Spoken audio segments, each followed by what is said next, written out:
La noche antes de la boda de Ana, todo parecía estar en calma, pero por dentro ella sentía los nervios recorriéndole el cuerpo. Había estado planeando durante semanas una sorpresa para Carlos, su pareja desde hacía años, y quería que ese detalle hiciera el inicio de su vida juntos aún más especial. Mientras preparaba el pequeño salón de la casa de la madre de Carlos, donde vivían desde hacía 2 años, en las afueras de Madrid, sus pensamientos iban y venían entre la ilusión y el miedo de que algo pudiera salir mal. Sin imaginarlo, esa misma tarde, Carlos recibió en su móvil un mensaje de un número desconocido. La nota estaba escrita de forma ambigua. Hablaba de una noche inolvidable y mencionaba a Ana por su primer nombre, pero nada más. Carlos, exhausto por el trabajo y ansioso por los preparativos de la boda, lo leyó con desconfianza. Sin pensar, acercó el teléfono a su madre, Carmen, que estaba en la cocina, y le mostró el mensaje. «Mira lo que me llegó», le dijo la voz temblorosa. Carmen, siempre protectora con su hijo único, leyó el mensaje y frunció el ceño. «Eso no es normal», le dijo en voz baja. «Algo está escondiendo». Ana, sin enterarse de nada, seguía en la habitación, decorando todo con flores y fotos que había impreso de momentos felices juntos. Había conseguido reunir a todos los amigos importantes de Carlos para darle la sorpresa al día siguiente. Pero en cuestión de minutos, todo lo que había construido junto a él empezó a tambalearse. Carlos, ya encarando a Ana, soltó sin filtro. «¿De quién es ese mensaje? ¿Por qué no me contaste nada?» Ana, sorprendida, apenas tuvo tiempo de preguntar de qué hablaba. Un torbellino de palabras, malentendidos y acusaciones llenó el cuarto. Carlos gritaba, herido por la inseguridad. Ana solo atinaba a negar, llorando mientras intentaba explicarle la verdad que él no quería escuchar. En ese momento, Carmen entró en la habitación, colocándose junto a su hijo y sin dudar lo defendió con fuerza. «Siempre supe que algo así podía pasar», dijo dirigiéndose a Ana. De repente, Ana se sintió acorralada, no solamente por el hombre al que amaba, sino también por la familia que la había hecho sentir bienvenida desde que llegó a Madrid. Todo el cariño y la confianza de los últimos años se desmoronaron.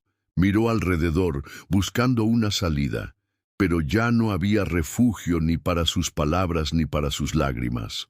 La idea de quedarse allí, después de todo lo que se había dicho y hecho, era imposible. Se dio cuenta de que, aunque su intención era buena, la realidad la había expulsado de un lugar que ya no podía considerar hogar. El pasillo y el ascensor del edificio en Chamartín se transformaron en el escenario del destierro de Ana. Cada paso que daba con su maleta a cuestas parecía más pesado, como si el suelo se encargara de recordarle todo lo que había perdido esa noche. El silencio era roto, solo por el mecanismo del ascensor bajando despacio y el eco lejano de voces que ya no le pertenecían. Cuando estaba a punto de salir del portal, escuchó bien claro, desde el rellano, la voz de Carmen negando frente a los amigos y familiares la explicación de Ana. «Nada de eso es verdad. Ella siempre fue extraña», dijo Carmen cortante, y esas palabras terminaron de romper la poca esperanza que le quedaba. Ana entendió en ese momento que ya no habría vuelta atrás. La única verdad que podría haber arreglado toda la situación había sido ahogada por el orgullo y el rencor. Sin mirar atrás, Ana salió a la calle, sintiendo la madrugada fría de Madrid en la cara. El viento parecía querer llevárselo todo, pero solo se llevaba las lágrimas que ya no podía aguantar. Parada en la acera, sacó el móvil y marcó el número de Laura, su única amiga fiel, que vivía cerca de la estación de Atocha. Entre sollozos, le contó lo que había pasado y, sin dudar, Laura le abrió la puerta de su casa. Ana empezó a caminar sin importarle la hora ni el cansancio. Mientras atravesaba calles que antes le daban seguridad, la invadió un aluvión, de pensamientos, la injusticia que sentía, la traición y ese dolor agudo que nadie más parecía querer entender. Pero más allá del dolor, había un secreto aún intacto, algo que ni Carlos ni Carmen sabían. Ana, con la mano en el pequeño bulto de su estómago, recordó que llevaba dentro una vida nueva. A pesar de que el amor que lo había creado ahora se encontraba destrozado por los celos y los malentendidos, sentía la obligación de empezar todo desde el principio, aunque fuera completamente sola. La ciudad, con sus luces y su ruido, parecía ignorarla, pero dentro de Ana había una determinación nueva. Cada paso la acercaba un poco más al portal de Laura, al abrazo de una amiga, y también a la certeza de que debía reconstruirse desde cero por el bien de la pequeña vida que empezaba a crecer en su interior. Al llegar al piso de Laura, Ana sintió por primera vez en mucho tiempo un poco de alivio. El edificio era antiguo, pero el recibidor olía a café y a pan tostado, y el calor del hogar la envolvió en cuanto cruzó la puerta. Laura la abrazó sin preguntas, solo apretando fuerte y susurrándole que todo iba a estar bien. Ana, agotada y temblorosa, se dejó caer en el sofá y, entre lágrimas, empezó a contarle todo lo ocurrido esa noche. Le habló del malentendido, de las acusaciones, del rechazo de Carlos y de cómo Carmen había convertido su vida en un infierno en cuestión de minutos. Pero cuando pensó que nada podía ser peor, cerró los ojos y casi en susurros confesó su secreto a Laura. Estaba embarazada. Laura, después del primer impacto, se arrodilló junto a Ana y le tomó las manos. Le preguntó si Carlos lo sabía. Ana negó con la cabeza, incapaz de imaginar cómo podría decirle ahora, después de tanto dolor y desconfianza. Laura intentó animarla, diciendo que tal vez todo podría arreglarse si hablaban con sinceridad, que Carlos seguramente reaccionaría de otra forma si supiera que iba a ser padre. Pero Ana, con los ojos enrojecidos, confesó que le dolía solo pensarlo. Para ella, la confianza había sido rota de tal manera que ya no veía cómo podría recobrarse. No podía imaginar criar a su hijo en un ambiente de sospechas y reproches continuos. Laura insistió en que decir la verdad a Carlos era lo justo, sobre todo por el niño, pero Ana se negó, casi con tristeza. No quería que alguien estuviera a su lado solo por obligación o por miedo a quedarse solo. Tampoco aceptaba la idea de volver a un hogar donde el cariño se había transformado en desconfianza. Poco a poco, mientras el sol empezaba a asomarse por las ventanas del salón, Ana empezó a pensar en la posibilidad de empezar de cero en otro lugar, lejos del barrio donde todo recordaba a Carlos y a esa familia que ya no sentía suya. Aún así sentía una mezcla de miedo y esperanza. No sabía ni por dónde empezar, ni cómo iba a afrontar todos los desafíos sola. Pero en ese momento estaba segura de una cosa: no permitiría que su pasado dictara el futuro de su hijo. Laura, viéndola tan determinada, le ofreció quedarse en su casa el tiempo que necesitara, dándole ánimos y asegurándole que cualquier camino que eligiera no estaría completamente sola. En los días que siguieron, Ana intentó mantenerse alejada de todo lo que pudiera recordarle su vida con Carlos. Cambió de número de teléfono y silenciaba cualquier notificación que pudiera ser de él o de algún conocido en común. Había bloqueado incluso a Carmen en todas sus redes sociales, sin querer saber nada de reproches ni disculpas forzadas. Encontró en casa de Laura una especie de refugio, donde nadie la juzgaba y podía llorar o quedarse en silencio tanto como necesitara. Laura salía temprano para ir a trabajar a la empresa tecnológica donde estaba hacía pocos años y siempre dejaba a Ana una nota o un desayuno listo en la cocina. Esos pequeños gestos ayudaban a que sus mañanas fueran menos pesadas.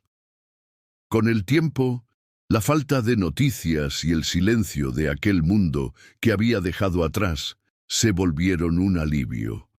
Ana se permitió dar paseos por los parques cercanos, respirar el aire fresco de Madrid y perderse entre la gente anónima.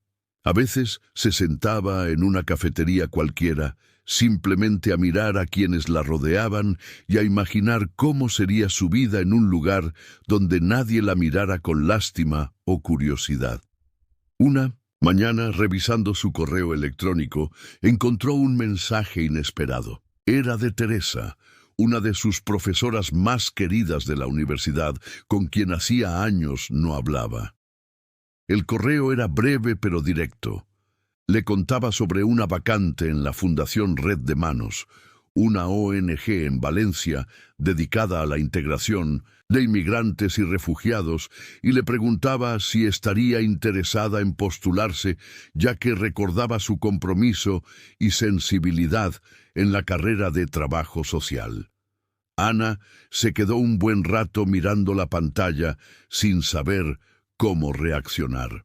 No era solo una oferta de empleo, era una puerta abierta a otra ciudad, a un presente completamente distinto.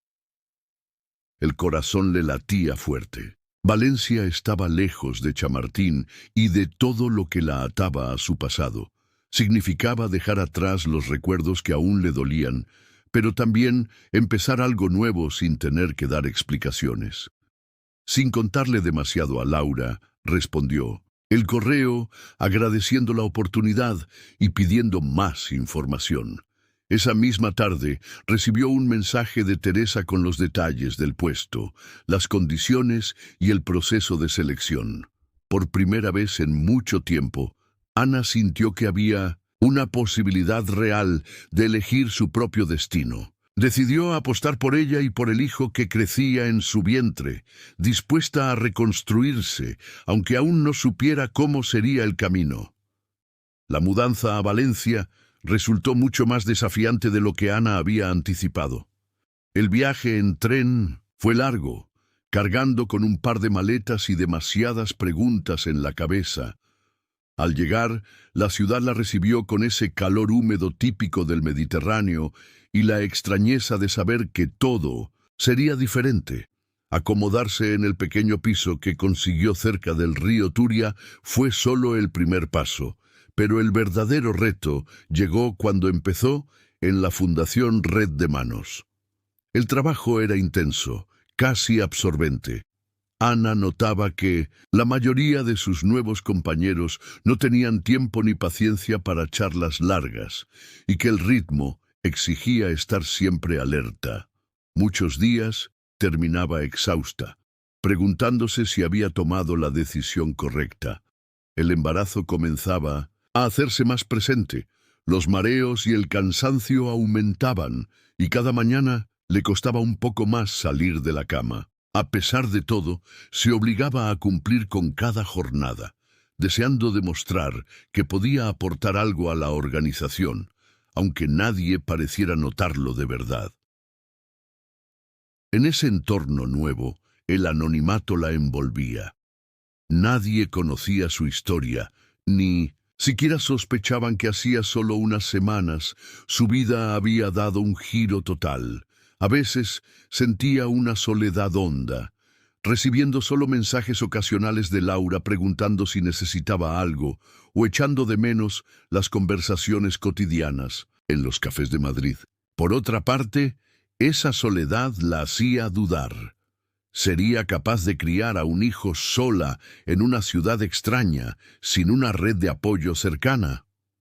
Las dudas no la dejaban en paz hasta el día de su cita médica de control, cuando una doctora simpática y de trato cálido le propuso hacer una ecografía más detallada. Ana se tumbó, todavía agotada, esperando ver una imagen parecida a la anterior, pero la doctora sonrió y le pidió que prestara atención. «Aquí tienes a 3 pequeñines». Al principio Ana no entendió. Pensó que era un error o una broma, hasta que le mostraron claramente 3 corazones palpitando. Saliendo de la consulta, el susto la dejó sin aliento. Ya no era solo una vida que dependía de ella, sino tres. La noticia le recorrió el cuerpo en forma de miedo puro, multiplicando la responsabilidad y haciendo que el futuro pareciera aún más incierto y grande, pero también llenándola de respeto por todo lo que tenía por delante. Durante las noches, largas e inquietas, Ana pensaba una y otra vez cómo iba a sacar adelante a 3 bebés ella sola. La noticia aún le retumbaba en la cabeza, y a ratos la llenaba de miedo, a ratos de una determinación feroz que no sabía que tenía. Se preguntaba si lograría dar a sus hijos lo que merecían, si algún día encontraría a alguien en quien confiar o si simplemente aprendería a pedir ayuda. Mientras tanto, seguía trabajando en la organización, aunque ya con otra mirada, buscando información sobre recursos, apoyos y hasta grupos de madres en la ciudad.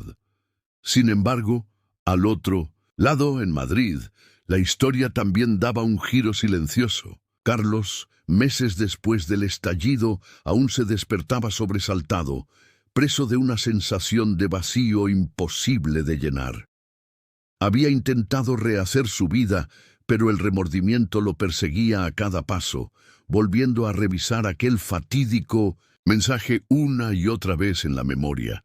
El día en que por casualidad encontró a un amigo común y la verdad salió a la luz, que aquella conversación en el móvil era solo parte de la sorpresa que Ana había estado planeando para él. Sintió el peso del mundo cayéndole encima. Las piezas encajaron brutalmente y la culpa lo invadió junto con una certeza amarga. La había perdido por un simple malentendido, por haber dado crédito a los celos y al miedo en vez de confiar en la persona con la que quería casarse. Carlos intentó encontrar a Ana desesperadamente. Buscó en sus redes, llamó a los números antiguos, incluso pasó por la casa de Laura, pero no obtuvo nada. Carmen, su madre, se esforzó todo lo posible para mantener la distancia. Respondía cortante cualquier intento de buscar información. Evitaba hablar de Ana y se encargaba de dejar claro que allí no había lugar para ese capítulo de la vida de su hijo. Las señales de Ana se habían borrado con cuidado, y Carlos comprobó que recuperar al menos una parte del pasado sería casi imposible. Volvió a su piso, y cada noche repasaba los recuerdos y las oportunidades perdidas. El vacío era profundo, y aunque intentaba no pensar más allá de sus responsabilidades diarias, sabía en el fondo que nada volvería a ser igual. La vida, por el error de unos minutos y el silencio impuesto, había cambiado radicalmente el destino de ambos para siempre. Lo que Carlos nunca llegaría a saber era todo lo que Carmen había movido en las sombras. Desesperada por mantener a Sin, su hijo lejos del pasado, que consideraba vergonzoso, no dudó en ir más allá de lo que nadie imaginaría. Usó sus contactos para contratar a un detective privado. Pero antes de que éste pudiera siquiera empezar a buscar a Ana de verdad, Carmen le ofreció una compensación generosa a cambio de que fabricara un informe detallado, pero totalmente falso. En ese informe la vida de Ana era inventada. Ahora ella supuestamente vivía en Buenos Aires junto a un empresario argentino y sus hijos, construyendo una nueva familia muy lejos de España. Nada era cierto, pero las pruebas y fotos manipuladas parecían reales. Carlos, destrozado por la información, creyó sin más el relato del detective. Aceptó, resignado y dolido, que ya no había espacio para él en la vida de Ana, que ella había avanzado y decidido borrar el pasado a su manera. El golpe fue devastador. Ya no quedaba ni siquiera el consuelo de la duda o la esperanza secreta. Lo que le quedaba era solo certezas duras y frías difundidas en ese informe calculado. Sin rumbo real y con el corazón hecho añicos, Carlos se refugió por completo en su trabajo. Se integró a la Fundación Ayuda Madrid, queriendo perderse en los problemas de otros para no pensar en los suyos. Pero el dolor iba más allá de lo que imaginaba. Por más horas que pasara metido en la oficina o coordinando proyectos sociales, había un hueco cada vez mayor en su interior. Se volvió más distante, casi automático. Interactuaba con sus compañeros desde una frialdad que antes era impensable para él. Los que lo conocían de antes notaron el cambio, pero nadie se atrevió a preguntar demasiado. Y poco a poco, Carlos se encerró aún más en sí mismo. El tiempo avanzaba, pero el peso de la ausencia de Ana parecía crecer en vez de menguar. La culpa, el resentimiento y el falso informe de la detective se mezclaban con las dudas que a veces asomaban en su cabeza. La soledad, amplificada por la manipulación de Carmen, fue erosionando no solo su ánimo, sino también su economía, pues cada vez tenía menos energía para cuidar de su propia vida. El recuerdo de Ana era como un eco, siempre presente, impidiendo cualquier intento real de recuperación. En Valencia, mientras Ana intentaba adaptarse a su nueva realidad y manejar el torbellino de emociones que le provocaba esperar trillizos, la vida le tenía reservada una sorpresa de esas que solo ocurren cuando menos se espera. Fue en una de las asambleas mensuales de la fundación donde Ana conoció a Elisa, una mujer que apenas superaba los 40 y que irradiaba seguridad y un carisma especial. Elisa era la directora de la organización Pacto Solidario, una entidad que coordinaba proyectos comunitarios en toda la comunidad valenciana. Aquel día, Elisa pidió a Ana que diera su opinión sobre una iniciativa que buscaba incluir a madres solteras inmigrantes en programas de acompañamiento y apoyo laboral. La sinceridad con la que Ana habló impresionó de inmediato a Elisa. Después de la reunión, se acercó a ella y le preguntó si le apetecía tomar un café. En esa conversación, Ana se atrevió a contar parte de su historia, el motivo por el que había dejado Madrid, su embarazo múltiple y lo complicado que se le estaba haciendo salir adelante sola en una ciudad nueva. Elisa no solo la escuchó con atención, sino que le ofreció ayuda práctica sin dudarlo. Le explicó que en Pacto Solidario siempre buscaban a personas con sensibilidad y experiencia humana tan real como la suya, y le propuso sumarse a un nuevo programa que estaban lanzando. Lo que empezó como simples charlas y gestos de apoyo, pronto se convirtió en una auténtica amistad. Ana encontró en Elisa el referente materno y el compañerismo que tanto necesitaba. Compartían meriendas y largas caminatas por el antiguo cauce del río Turia, donde hablaban de todo, desde libros hasta recetas para calmar las náuseas, pasando por consejos para enfrentarse al mundo con 3 bebés a la vez. Elisa también tenía experiencia criando a sus hijos como madre soltera y sabía justo qué decir, cuándo dar un consejo o simplemente ofrecer un abrazo. La presencia de Elisa ayudó a colmar el vacío que había dejado la familia de Carlos y los vínculos que Ana había perdido camino a Valencia. Más allá del apoyo personal, esa relación le abrió nuevas oportunidades. Elisa, confiando plenamente en ella, apoyó el proyecto personal de Ana y la recomendó en entornos laborales donde parecía imposible llegar sin contactos. Ana fue recuperando la ilusión por el futuro gracias a esa alianza sencilla y sincera que iba mucho más allá de lo profesional y se transformó en el pilar que sostendría todos los pasos que le esperaban. La llegada de los trillizos transformó la vida de Ana de una manera que ningún libro podría haberle anticipado. Los primeros días pasaron entre el olor a leche, lloros nocturnos y el cansancio que parecía nunca acabar. Había pañales apilados por toda la casa y relojes que marcaban horas imposibles para alimentarlos uno por uno. Ana apenas dormía, pero bastaba mirar a los pequeños Mateo, Lucía y Sara, para sentirse capaz de seguir adelante. Aunque a veces sentía que no iba a poder con tanto, la presencia constante de Elisa era esencial. Ella no solo la acompañaba durante las madrugadas más difíciles, sino que aparecía con tuppers de comida casera, turnos de cambio de pañales y hasta canciones de cuna para calmar a los bebés cuando el caos era total. Al mismo tiempo, Ana tenía que equilibrar los cuidados de los niños con las exigencias de su trabajo en la fundación. Había aprendido a contestar correos con un bebé en brazos, asistir a reuniones mientras otro gateaba por el salón y organizar entrevistas por teléfono con el tercero llorando en la habitación contigua. El dinero era escaso y los gastos se sumaban rápido. Leche, medicamentos, ropa y hasta cosas básicas como biberones extra o mantas.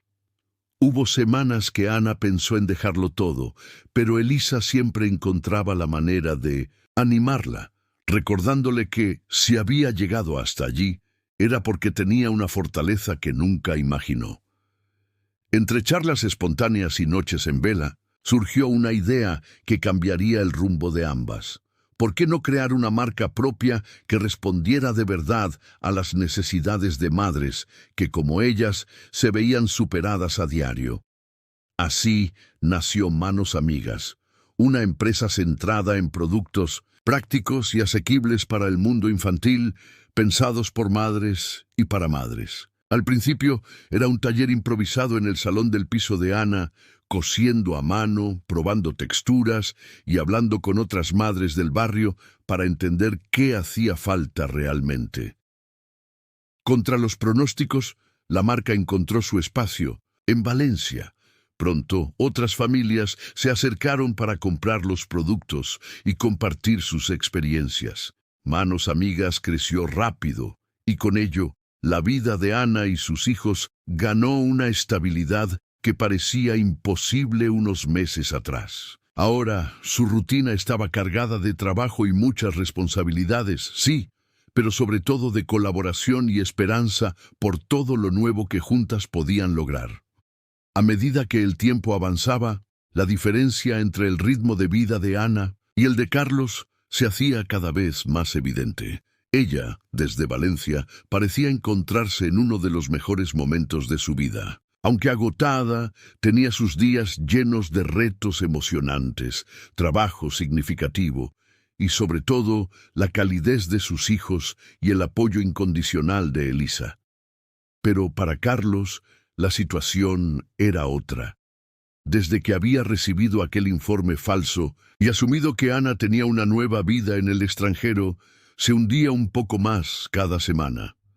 La Fundación Ayuda Madrid, donde antes sentía que marcaba la diferencia, comenzó a volverse un sitio árido y monótono. Nada de lo que hacía resultaba suficiente para tapar el vacío personal que se ensanchaba cada vez más. En su intento de llenar ese hueco, aceptaba cada vez más responsabilidades y proyectos, creyendo que el trabajo podría dar sentido a su vida. Sin embargo, la ausencia de Ana empezaba a notarse también en las decisiones importantes fuera del trabajo. Antes, ella solía revisar sus cuentas y le advertía sobre gastos innecesarios o inversiones dudosas. Ahora, guiado únicamente por sus propias ideas y por los consejos insistentes de Carmen, su madre, Carlos fue poco a poco complicando su situación financiera. Carmen, que durante años había sido una figura de autoridad y cuidado, intensificó su presencia en su vida diaria. Sus sugerencias se tornaban órdenes disfrazadas de cariño, llevándolo a tomar decisiones poco convenientes tanto en lo personal como en lo profesional. Una mala inversión por aquí, un préstamo imprudente allá, y, sin darse cuenta, Carlos se encontró envuelto en una serie de deudas y compromisos que le quitaban el sueño. Las amistades de toda la vida notaron el cambio, Pero Carlos casi no hablaba ya con nadie, concentrado en intentar arreglar solo el desorden en el que se había metido. Con el paso de los meses, los fracasos se sumaban y la presión era cada vez mayor. Un día, revisando viejos correos entre él y Ana, algo en su interior cambió. Empezó a entender el nivel de manipulación al que había estado expuesto por parte de Carmen. La frustración acumulada se fue convirtiendo muy despacio en un duro ejercicio de autocrítica.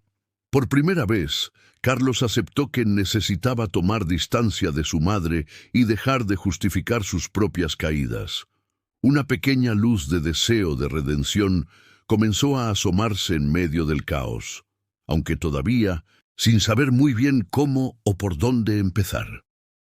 5 años después de aquellos días de incertidumbre y miedos, mucho había cambiado.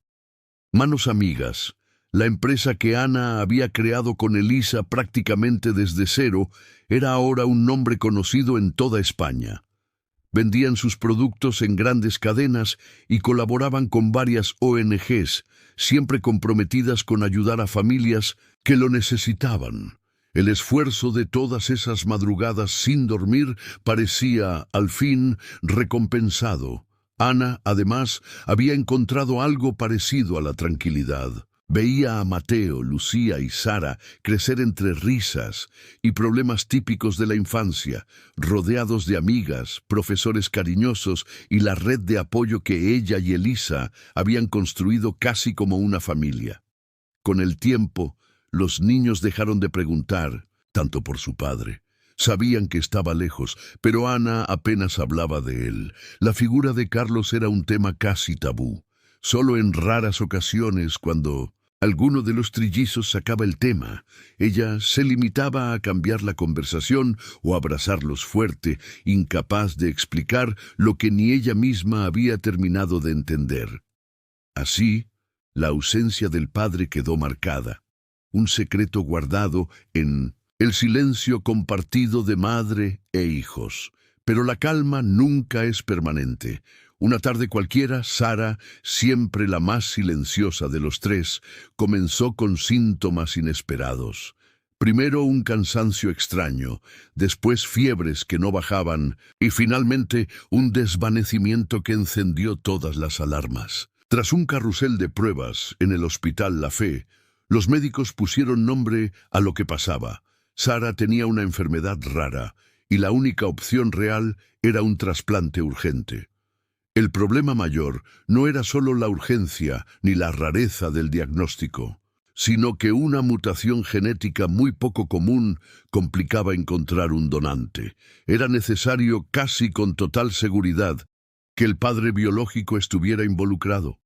Ana sintió de golpe la fragilidad de todo lo que había construido. El miedo la paralizó, pero la posibilidad de perder a su hija era mucho más fuerte que cualquier herida del pasado. Supo, en 1900, ese mismo instante, que no tenía alternativa. Debía buscar a Carlos. Había pasado tanto tiempo, tantas historias no contadas, pero ahora nada de eso importaba. Preparó los papeles médicos, pidió apoyo a Elisa y con el corazón en la garganta empezó a reunir el valor para dar el primer paso hacia ese reencuentro inevitable. Después de noches sin dormir y con el miedo siempre en el estómago, Ana supo que no había más remedio. Tenía que tragar el orgullo, dejar el pasado atrás y buscar ayuda de quien menos quería. La única persona que mantenía algún contacto, aunque distante, con Carlos, era su hermano Diego, el que durante años había sido su cuñado y con quien apenas había cruzado un par de mensajes por las fiestas. Aunque Ana dudó mucho antes de pulsar llamar, la urgencia por la vida de Sara no le dejó opción. Sabía que este paso podía remover recuerdos dolorosos, pero el amor por su hija era mucho más fuerte que cualquier temor. Cuando Diego contestó el teléfono, Ana sintió la voz temblosa y algo tensa del otro lado. Sin rodeos, le explicó la situación. Le habló de Sara, de la enfermedad, del trasplante y de la mutación genética. No hubo espacio para historias largas ni excusas, solo la verdad cruda. Necesitaba localizar a Carlos con urgencia y probar si él podía ser el donante que podía salvar a su hija. Diego, al principio, no fue capaz de decir nada. Hubo un silencio largo y Ana pensó que quizás habían cometido un error, pero al cabo de unos minutos la respuesta llegó. Haría lo posible por contactar a su hermano, aunque sabía que convencerlo no sería fácil, sobre todo con toda la distancia y los secretos que ambos arrastraban. Los días siguientes, Ana estuvo en un estado de nervios permanente. Tenía que preparar lo que diría, revisar los informes médicos y, sobre todo, pensar en cómo afrontar un encuentro tan esperado y temido a la vez. No solo estaba pidiendo ayuda para su hija, sino que a la vez iba a presentarle de golpe todos los años de vida que él había perdido. 3 hijos, una empresa en marcha, una historia de familia completamente nueva para Carlos. Reunió los documentos, fotos y algunos dibujos que los niños habían hecho para animar a su hermana. Cada detalle pesaba. Cuando Diego confirmó que Carlos estaba dispuesto a verla, Ana supo que nunca estaría realmente preparada. Pero llegó el momento. En el fondo, sentía que, aunque la distancia y los secretos seguían ahí, la salud de Sara les obligaba por fin a enfrentar juntos lo que durante años evitaron, dejando claro que, a veces, la vida no deja espacio para más dudas. El regreso a Madrid tuvo un significado difícil de describir para Ana. Era volver al punto de partida, pero siendo alguien completamente distinta. Esta vez no estaba sola. Junto a ella viajaban sus 3 hijos, cada uno con una pequeña mochila, y también Elisa, que se mantuvo firme a su lado todo el trayecto. Gracias al apoyo de su socia y amiga, el traslado fue mucho más sencillo. Elisa gestionó incluso el traslado en helicóptero, pensando en la salud de Sara y en acortar cualquier sufrimiento extra. Ana agradecía ese gesto, pero lo que más valoraba era tener el hombro de Elisa cuando las dudas se hacían casi insoportables. El silencio durante el vuelo tenía un peso propio, entre el zumbido constante de las hélices y las miradas curiosas de los niños que intuían la magnitud de ese viaje sin saber explicarlo. Mateo y Lucía preguntaron varias veces si iban a ver a su padre de verdad, y Ana solo le respondía con una sonrisa temblorosa y un «ya falta menos». Sara, por su parte, reposaba cerca de Elisa, agotada, pero atenta a cada movimiento de su madre. Era imposible no notar el nerviosismo en todos. Al aterrizar en la explanada del hospital donde habían pactado la reunión, Ana se detuvo unos segundos en la puerta antes de bajar. Necesitó respirar hondo y recordar que al margen del pasado todo lo hacía por sus hijos. Atravesaron juntos los pasillos, las manos entrelazadas y los corazones acelerados hasta llegar a la pequeña sala reservada para ellos. Carlos ya estaba allí, sentado con la mirada perdida en la ventana, más demacrado y envejecido que en cualquiera de sus recuerdos. Cuando la puerta se abrió y las voces infantiles llenaron la estancia, no pudo evitar que las lágrimas le rodaran por la cara. Durante tanto tiempo había imaginado ese momento, pero verlo de cerca superaba cualquier fantasía. Los niños, a su vez, se detuvieron un instante, cautelosos ante ese hombre alto, serio y con los mismos ojos marrones que miraban cada mañana en el espejo.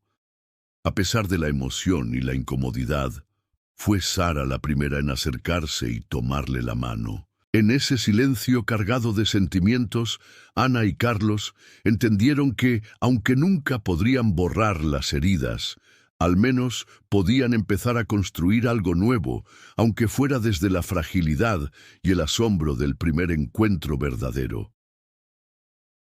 Al principio, la sala se llenó de ese silencio incómodo que aparece cuando todos tienen demasiadas cosas guardadas y no encuentran por dónde empezar. Los niños jugaron con sus mochilas unos minutos, pero la curiosidad pronto fue más fuerte. Mateo fue el primero en acercarse a Carlos, mirándolo sin miedo y con una pregunta directa que a Ana le estremeció. ¿Por qué nunca estuviste con nosotros, papá? Lucía, siempre más precavida, se limitó a observar sin intervenir, aunque sus ojos decían bastante más que sus labios. Sara, aún débil pero firme, sostuvo la mano de Carlos con suavidad mientras esperaba una respuesta. Carlos cerró los ojos por un instante antes de responder. Las palabras salieron torpes, como si hubieran estado años escondidas. Reconoció que había cometido errores, que había confiado en personas equivocadas y que, por mucho tiempo, había sentido que no tenía nada que ofrecer. Ana, sentada cerca, sintió que debía intervenir, pero las lágrimas le ganaron de antemano. No era fácil hablar de lo que no se dijo en años. No era justo intentar explicar lo inexplicable a quienes menos lo merecían. Aún así, entre los silencios y las miradas, quedó claro que ese momento era un primer paso, aunque incompleto. Mientras intentaban recomponer esa conversación rota, la puerta se abrió de golpe. Carmen, madre de Carlos, irrumpió con la ansiedad que ya todos conocían demasiado bien. Se sorprendió al ver a Ana y especialmente a los niños, a quienes no había visto nunca. Su intención era, como siempre, tomar el mando, tratar de justificar viejas decisiones y convencer a Carlos de que todo lo que había hecho fue por su bien. Pero esta vez, ni Ana ni él estaban dispuestos a dejarse arrastrar por las justificaciones de siempre. Diego, que había llegado poco antes, también intervino para pedir calma y sinceridad. Las viejas mentiras de Carmen, las manipulaciones y los secretos ya no encontraban eco en la sala. Por primera vez, todos los presentes parecían decididos a hablar con franqueza. Ana levantó la voz, lo justo para dejar claro que la prioridad era Sara, pero también que todos merecían saber la verdad. Carlos, por su parte, asumió su parte de culpa y prometió empezar de cero, aunque fuese despacio y con tropiezos. En medio del dolor, la palabra familia volvió a sonar, y aunque con dudas, abrió una puerta para que algo diferente pudiera crecer entre ellos. En el hospital de Madrid, cada minuto parecía durar una eternidad. Ana, Carlos, los niños y todos los que se habían visto arrastrados por aquella situación esperaban en una sala fría con la ansiedad a flor de piel. Los médicos iban y venían, recogiendo muestras y explicando el proceso de los exámenes, de compatibilidad para el trasplante de Sara. Nadie hablaba mucho, pero las miradas decían todo. Había un miedo sordo, una esperanza tímida y una especie de agotamiento que lo envolvía todo. Carlos, sentado junto a la cama de Sara, no se movía de su lado. Le sujetaba la mano con firmeza y le contaba historias pequeñas de su niñez, muchas inventadas, porque el pasado verdadero parecía una zona prohibida. Sara, aunque estaba pálida y cansada, sonreía débilmente, disfrutando de ese tiempo nuevo con su padre. Lucía aprovechaba las horas para preguntar por cualquier detalle de la infancia de Carlos, y de paso para curiosear sobre cosas como los juguetes de entonces o las travesuras que nunca había contado nadie. Mateo observaba en silencio, intentando procesar la presencia de un padre que, hasta poco antes, solo era un recuerdo contado por otros. En medio de esa espera interminable, Ana pasaba largos ratos en los pasillos del hospital. Observaba a Carlos sin ser vista, notando cómo se mostraba cariñoso y presente a pesar de sus propias heridas y de la incomodidad del lugar. Con el tiempo, el enojo que tenía guardado parecía ir desvaneciéndose, poco a poco. No era fácil borrar los años perdidos ni el dolor, pero los gestos de Carlos, su determinación, su paciencia con los 3 niños y la forma en que se preocupaba por cada detalle, empezaban a calar en ella de un modo inesperado. Durante una de esas charlas en los bancos del pasillo, Carlos se atrevió a prometerle a Ana en voz baja que haría todo lo posible para compensar el tiempo perdido con los niños. Sus palabras no eran solemnes ni excesivas, solo eran sinceras. Eso fue suficiente para que Ana, por primera vez en mucho tiempo, pensara que quizás todavía quedaba un futuro por construir, siempre y cuando ambos dejaran atrás ese viejo orgullo que tantas veces los había separado. El hospital, con su rutina de luces y ecos, se iba convirtiendo así en el escenario silencioso de una nueva oportunidad. Tras días de espera que parecían no terminar nunca, los resultados de las pruebas finalmente llegaron y causaron un pequeño temblor en el hospital. El médico llamó a Ana y a Carlos a una sala privada y con voz tranquila les comunicó las dos noticias. Por un lado, que Carlos era compatible con Sara para el trasplante, lo que significaba un primer paso enorme para la recuperación de Deepu, la niña. Pero, por otro lado, también descubrieron que Carlos tenía la misma condición genética rara que afectaba a su hija. Nadie, ni siquiera él mismo, lo sabía hasta ese momento. Aquello asombró a ambos y añadió una nueva capa de preocupación al asunto. Carlos escuchó en silencio cómo el médico explicaba que esta condición genética podía haber permanecido oculta durante años, hasta que ahora, obligados por las circunstancias, salía por fin a la luz. Ana no pudo evitar mirar de reojo a Carmen, la madre de Carlos, recordando todas las veces que ella había impuesto normas exageradas respecto a la salud en la familia y cómo había manipulado situaciones aprovechando ese miedo. La comprensión fue inmediata. Muchas de esas actitudes controladoras de Carmen no solo eran producto del cariño o del temor, sino que quizá se debían a un secreto que había preferido enterrar. La necesidad de tratar no solo a Sara, sino también a Carlos, hizo que los médicos aconsejaran trasladar a padre e hija al Hospital Clínic de Barcelona para recibir atención especializada. Ana, aún procesando la noticia, supo enseguida que no podía dejar que Carlos y Sara enfrentaran eso solos, así que toda la familia se preparó para mudarse temporalmente a la ciudad condal. Los niños lo tomaron como una nueva aventura, aunque a ratos extrañaban su casa y la rutina de siempre. Elisa, como era de esperar, se ofreció a ayudarles en lo que hiciera falta y organizó rápidamente la mudanza, demostrando la red de apoyo con la que Ana siempre había podido contar. La convivencia en Barcelona no fue fácil al principio.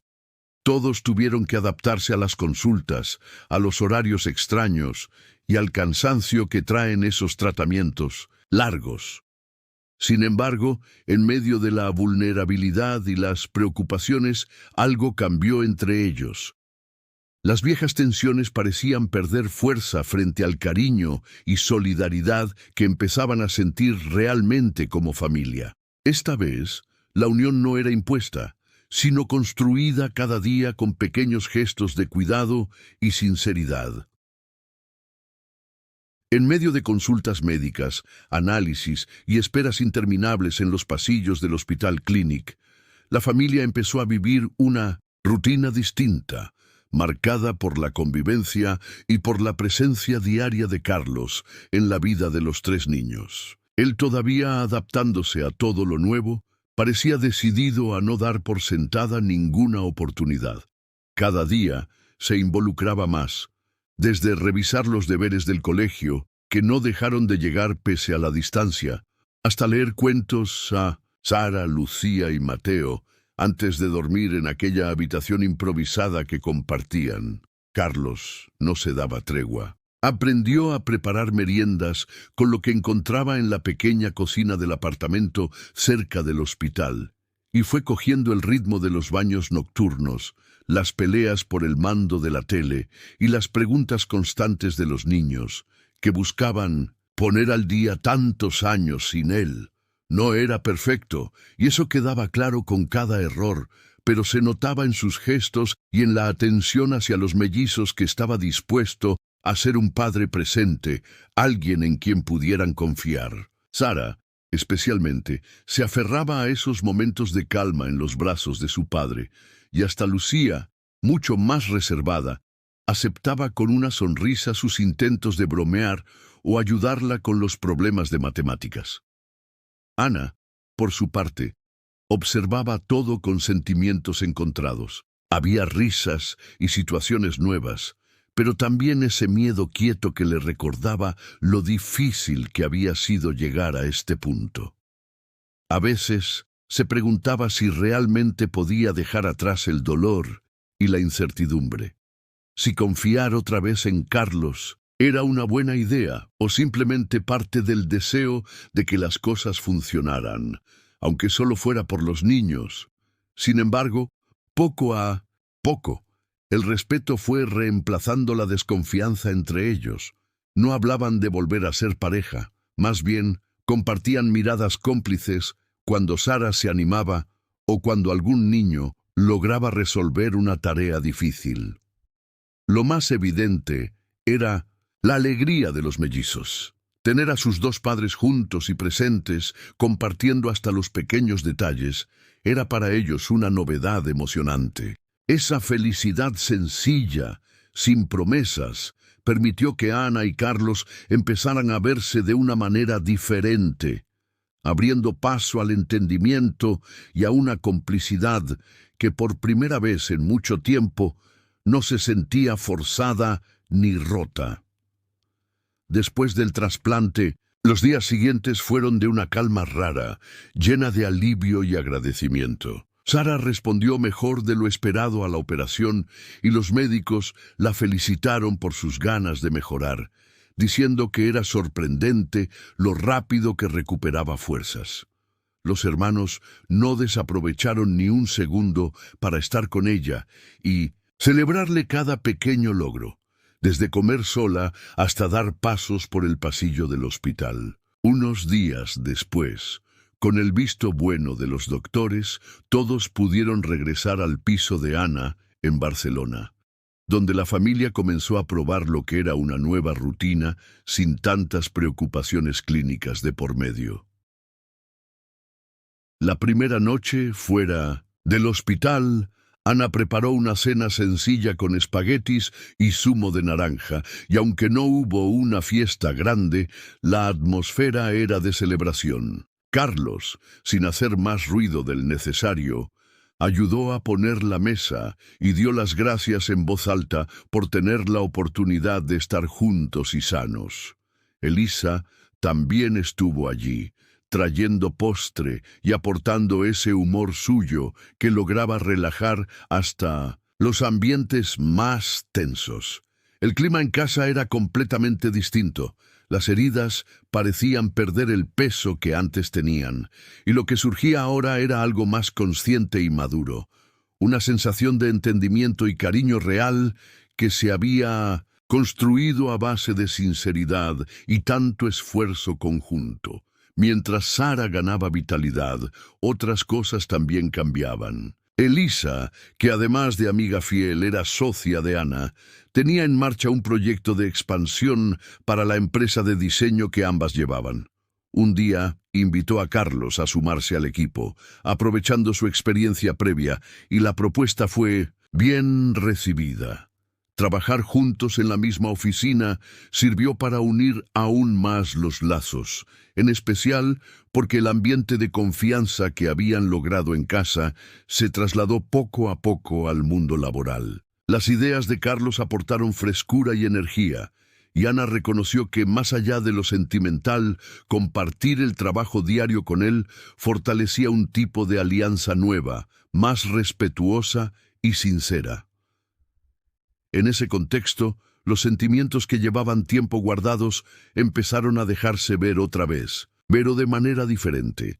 Ya no eran sueños forzados o nostálgicos, sino emociones presentes y claras, sostenidas por el respeto y la claridad que ambos defendían ahora. en familia y en la vida que estaban aprendiendo a construir juntos.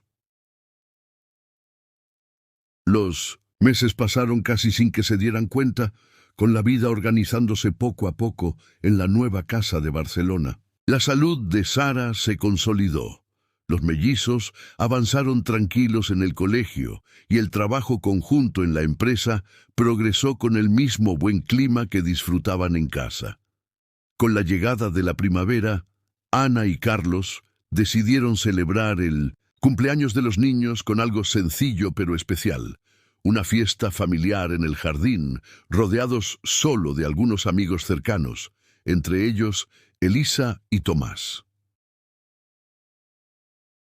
Aquella tarde, el aire era tibio y el jardín estaba decorado con guirnaldas de colores. Lucía eligió la canción para abrir la celebración, mientras Mateo se ocupaba de vigilar que ningún invitado se quedara sin trozo de tarta, y Sara bailaba contenta con su padre, como si la enfermedad de antes hubiese sido solo una mala pesadilla. Ana y Carlos, sin necesidad de grandes demostraciones públicas, compartieron sonrisas y miradas cómplices, conscientes de lo mucho que les había costado llegar hasta ahí. Entre risas, juegos y conversaciones relajadas, surgió un momento en que, de manera espontánea, Carlos propuso que formalizaran lo que ya vivían a diario, algo que los niños también reclamaban desde hacía tiempo. La idea no era organizar una boda tradicional, ni un evento lleno de protocolos. Todos querían que fuera algo pequeño, muy suyo. Así, al finalizar la merienda y cuando el sol empezaba a caer sobre el jardín, Ana aceptó la propuesta y pidieron a Elisa y a Tomás que hicieran de testigos. Reunidos en círculo, sin trajes ni flores lujosas, se dedicaron unas palabras sinceras y sencillas. Los niños participaron, diciendo lo que esperaban de esa familia renovada y agradeciendo poder compartir un hogar donde todos cabían. No hubo anillos. El compromiso era otro, hecho de transparencia y perdón. Ana y Carlos se miraron, conscientes de que el pasado no se había ido, pero que ahora servía como lección para mantener lo que tanto les había costado reconstruir. La ceremonia terminó con un brindis por el futuro y por la suerte de haber encontrado, al fin, la calma y la unión real. Y en el jardín, esa tarde de primavera, quedó claro que la familia ya no era una promesa, sino una realidad vivida y elegida cada día.